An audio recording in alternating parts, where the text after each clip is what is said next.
Nah oke, jadi kembali lagi di channel saya. Dan untuk di video kali ini di belakang saya ada satu sosok mobil lagi, yang mungkin bagi sebagian dari kalian yang follow Instagram saya itu notice kalau seringkali saya update mobil yang ada di belakang saya ini, Honda City Type Z keluaran tahun 2000. Dan untuk mobil ini sebagai pengganti dari Great Corolla abu-abu yang terakhir saya bangun itu. Karena berhubung mobilnya itu udah laku, makanya saya putuskan buat ngambil dan nyoba si Honda City Type Z ini. Kenapa saya putuskan buat ngambil Honda City Type Z ini? Karena kalau menurut saya, untuk pertama, tahunnya nggak begitu tua, jadi umurnya itu masih 2000-an lah ya, 2000 awal. Dari beberapa mobil yang pernah saya punya, ini mobil yang paling muda gitu, di luar si Brio.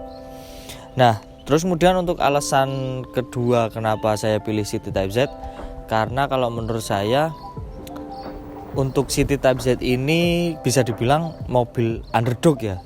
Soalnya untuk referensi modifikasi itu kalau menurut saya jarang gitu. Makanya saya merasa penasaran, merasa tertantang ambil City Type Z buat saya bangun jadi seganteng mungkin gitu.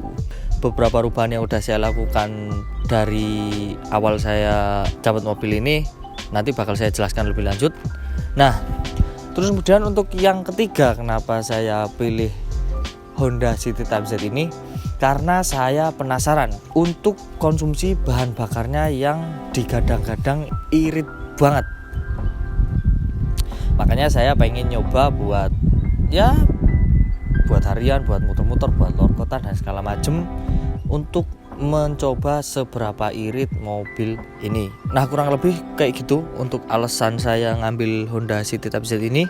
Untuk berikutnya saya bakal menjelaskan untuk kondisi awal saya dapat dan kondisi sekarang yang bisa dibilang jauh berbeda dari awal. Kita mulai dari bagian eksterior yang depan. Ini kemarin kondisinya mengenaskan banget ya. Jadi sedikit saya cerita, untuk saya pertama dapat mobil ini itu benar-benar kondisinya terbengkalai.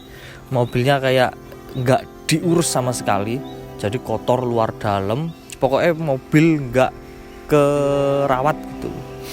Nah untuk bagian depannya yang kemarin untuk kondisinya mengenaskan dan sekarang udah jauh lebih baik, itu yang pertama lampu.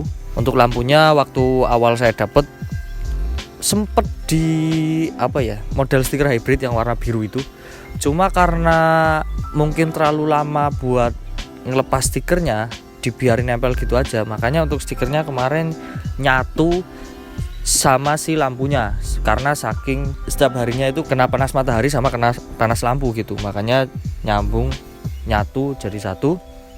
Dan untuk sekarang udah saya kletekin dengan penuh perjuangan karena udah nyatu sama mikanya ya. Jadi mau nggak mau untuk pengelepasan stikernya itu butuh kesabaran yang ekstra gitu. Karena udah saya lepas dan ini udah saya nano burning, ya udah jauh lebih baik lah, walaupun ini masih ada unsur kuning-kuningnya gitu. Terus kemudian untuk bagian lampunya di sini, karena saya nggak mau kelihatan polos-polos banget, saya tambahin stiker warna oranye biar ya ala-ala mobil-mobil 90s lah gitu. Terus kemudian bagian depan tadinya untuk bumper ini tadinya bolong, nggak bolong sih, lebih ke catnya itu botak ngelupas, jadi kelihatan banget tadinya gede. Nah ini udah kita repair. Yang bagian dempul-dempul yang kelupas ini ada satu di sini, terus kemudian dua di sini ke sini nyambung, terus bagian bawah juga ada, sama bagian sini.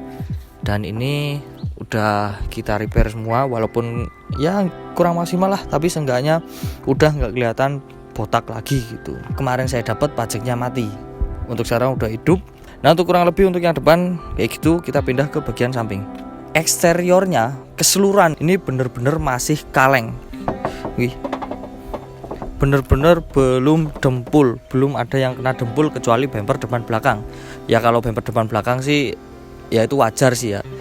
paling enggak untuk bodi-bodi besinya, platnya ini masih utuh semua, belum ada yang keropos dan belum ada yang dempulan.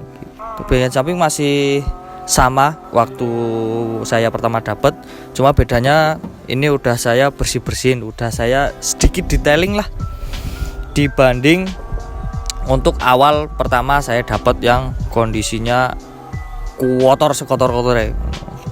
Ya paling ini sih masih ada talang airnya yang mungkin kedepannya bakal saya lepas, tapi nggak tahu, kayaknya masih bawaannya, soalnya ada tulisannya City.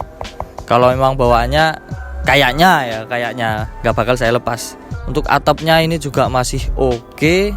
Untuk karet-karet kacanya sini juga masih bagus banget, masih utuh banget. Depan belakang sama pintu-pintunya sini juga masih bagus. Oke. Nutupnya juga masih kenceng. Oh, sama ini yang terpenting, untuk fendernya belum roll-rollan. Langkah awal yang bagus buat basic mobil di modif. Untuk minusnya paling ini si bagian mudguardnya ini udah sambungan pakai kawat, tapi gampang ini bisa di repair. Mudguardnya masih ada depan belakang, cuma yang 3 yang lainnya itu utuh. Yang depan kanan doang yang udah retak, udah pecah gitu. Nah, kurang lebih untuk bagian sampingnya kayak gitu. Kita pindah ke bagian belakang. Ini juga minim minus, paling ya lecet-lecet wajar lah untuk bagian pojok-pojokannya ini. Terus kemudian lampunya sebelah kanan juga masih utuh. Untuk emblem-emblemnya ini juga masih komplit. Tadinya untuk bumper bagian sini ini botak lagi, dempulnya ngelupas, tapi ini udah kita repair. Lampu sini sebelah kanan ini ada minusnya, ini retak di sini. Tapi nggak masalah selagi belum ngembun di dalamnya. Untuk chrome-chrome-nya juga masih bagus, masih bersih. Untuk knalpotnya, mufflernya ada yang lebih tepatnya ini udah saya ganti juga pakai NDK exhaust tipe Pro Silent yang suaranya halus banget. Looknya aja yang kelihatan nggak standar, tapi suaranya standar gitu. Untuk bagasinya ini nut-nutnya juga masih utuh, masih bersih. Ono sawange ngasih ki. Wih, masih kaleng banget. Catnya juga masih bagus, masih aslinya. Terus kemudian untuk tulangan belakang sini juga belum bekas crash, masih utuh. Cover-covernya juga masih ada semua. Untuk bagian eksterior dan bagasi udah semua. Sebelum masuk interior, saya bakal menjelaskan untuk spek dari kaki-kaki yang tentunya udah saya rubah dari tampilan bawaan si mobil ini gitu. Untuk velgnya yang pertama saya pakaikan NK RCG 4 ring 15, lebarnya 6,5, ET-nya 38 gitu. Untuk video perjalanan kemarin waktu ngambil sama fitting velgnya, kalian bisa tonton di video berikutnya setelah video ini tayang gitu. Untuk velgnya saya ulangi lagi, ini pakai NK RCG 4 yang jarang orang pakai dan mungkin banyak orang yang nggak tahu tentang velg ini. Stylenya ini kayak model-model velg rally ya. Sebenarnya niatnya konsepnya nggak kelihatan rally banget, tetap kelihatan meaty, cuma pakai velg yang jarang orang pakai dengan ban 195/50 ring 15 yang mungkin untuk kedepannya bannya bakal saya ganti pakai 195/55, jadi ukurannya lebih tebel biar untuk posisi ban ke fendernya itu lebih agak rapet gitu. Yang tentunya untuk kedepannya bakal saya pendekin lagi, bakal saya pepetin fitmentnya. Untuk yang sekarang ini posisinya masih bawaan saya dapat mobil. Nah, untuk video tentang pemotongan pernya ini atau custom shockbreakernya itu bakal saya jadiin satu sama video waktu penggantian velg si City Type Z ini gitu. Untuk kaki-kaki eksterior udah, kita baru masuk ke interiornya. Ya nggak 100% utuh sih. Ya bisa dibilang kalau interior 80-90%an masih utuh dan original gitu. Untuk kemarin, untuk yang pertama ini saya ganti handle-nya karena bawaan dari saya dapat mobil itu udah patah. Tetap bisa dibuka, cuma gatel rasanya gitu, makanya saya ganti pakai yang utuh. Ini pasang sendiri. Terus kemudian untuk door trim juga masih utuh, dan ini warnanya hitam, terus bawahnya warna biru tua, biru navy tua. Ini soft touch, ini enggak soft touch. Terus di sini ada covernya. Untuk power window-nya nyala semua, central lock-nya juga nyala. Terus untuk nut pintunya juga masih ketemu, masih bagus. Untuk ini perintilan kecil-kecil yang saya suka, kayak apa sih ya, bawaan dari company coating dari si mobil ini masih ada. Power mirrornya, spion kanan kiri masih nyala semua. Speedometernya masih normal semua. Ini kilometernya 144.000. Jadi bisa dibilang masih kilometer rendah ya dibanding si Brio yang tahun 2018 aja kilometernya sekarang udah 125.000. Nggak tahu ini yang low kilometer, nggak tahu si Brio yang boros kilometer. Untuk AC, nah ini kemarin untuk City Type Z ini minusnya di AC, karena AC-nya nggak berfungsi secara seharusnya. Jadi yang keluar itu cuma angin-angin doang, nggak ada freonnya. Nah kemarin akhirnya saya putuskan buat turun semua perangkat AC-nya, dari kompresor, selang-selang, terus kondensor, evaporator, pokoknya semuanya sekalian dibersihin. Dan ternyata untuk penyakit dari AC yang nggak dingin ini itu berasal dari seal kompresornya yang udah aus. Jadi untuk kompresinya itu bocor, kemarin sekalian ganti. Sama kondensor itu saya beliin full utuh baru. Untuk sekarang AC-nya dingin banget. Transmisi manual, karena memang saya cari dan sukanya manual. Kita coba hitung untuk laci penyimpanan dari si City Type Z ini gitu. Kita bandingin dengan Great Corolla yang kemarin saya hitung lacinya banyak banget. Untuk yang pertama ini 1 kanan, berarti sama kiri 2. Di sini ada lagi 3, 4 di tengah sini. Ini ada asbak ya 5 lah. Kemudian di sini ada pocket coin 6, ada laci utamanya 7. Sini juga ada 8, sama asbak di tengah kecil ini ya 9. Ya untuk lacinya sih mirip-mirip sama Great Corolla, cuma untuk dimensi setiap lacinya kayaknya besar Great Corolla. Minusnya City Type Z itu nggak punya steering adjustment. Jadi ini paten posisinya udah segini aja, nggak bisa dinaik turunin, apalagi di keluar masukin gitu. Nah untuk interior belakang ya, karena dari kemarin saya mainnya mobil sedan ya, makanya untuk feel-nya itu mirip-mirip. Dan untuk dimensinya belakang sini mirip kayak Great Corolla. Lebar dari interiornya kurang lebih sama kayak Great Corolla, nggak sebesar Civic Genio. Untuk bahan joknya belakang ini juga masih aslinya covernya, jadi saya biarin. Untuk belakang seatbeltnya nggak ada, kanan kiri. Paling minusnya ini bagian headlinernya atau plafonnya ini udah jamuran, tapi ini bisa dihilangin kalau telaten. Kedepannya juga bakal saya hilangin ya, bakal saya bersihin gitu.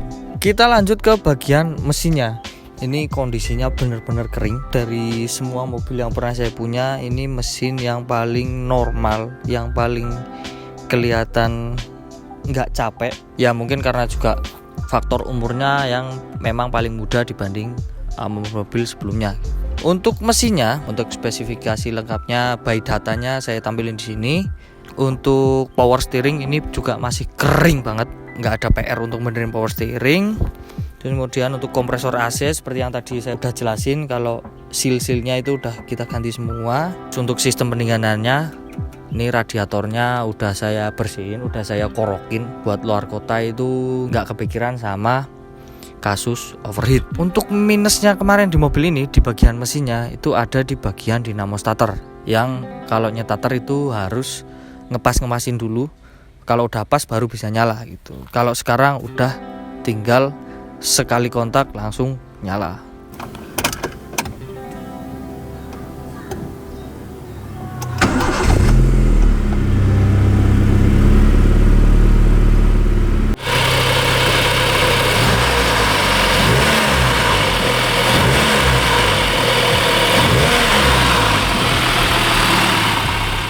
Oh, sama ini untuk extra fan dari AC-nya itu juga udah saya ganti, karena untuk extra fan sebelumnya itu udah bunyi-bunyi, jadi tinggal ambrol tok, tinggal putusnya doang. Makanya sebelum rusak udah saya ganti dulu gitu. Untuk koil-koil, busi-busi ini masih normal semua. Untuk idle-nya juga masih normal. Nah, untuk kurang lebih seperti itu untuk pengenalan Honda City Type Z tahun 2000 yang baru saya dapat ini, yang udah saya lakukan beberapa perubahan daripada sebelumnya. Yang sebelumnya itu tampilannya ala kadarnya, nggak kerawat. Sampai sekarang ini udah ya progresnya udah sampai sekitar 70%-an lah. Masih kurang beberapa sentuhan lagi, perintilan-perintilan kecil lah terutama, yang bisa bikin mobil ini berubah. Ya lebih ada konsepnya, lebih ganteng tentunya gitu. Nah oke, mungkin kurang lebih segini dulu video kali ini dari saya. Terima kasih bagi kalian yang udah nonton. Kalau kalian suka video ini jangan lupa tekan jempol ke atas. Kalau ada yang perlu ditanyakan silahkan komen di bawah. Dan kalau kalian cocok dengan konten-konten yang saya buat, kalian bisa subscribe channel saya. Oke, sampai ketemu di video berikutnya. Keep ngejebrus and see ya.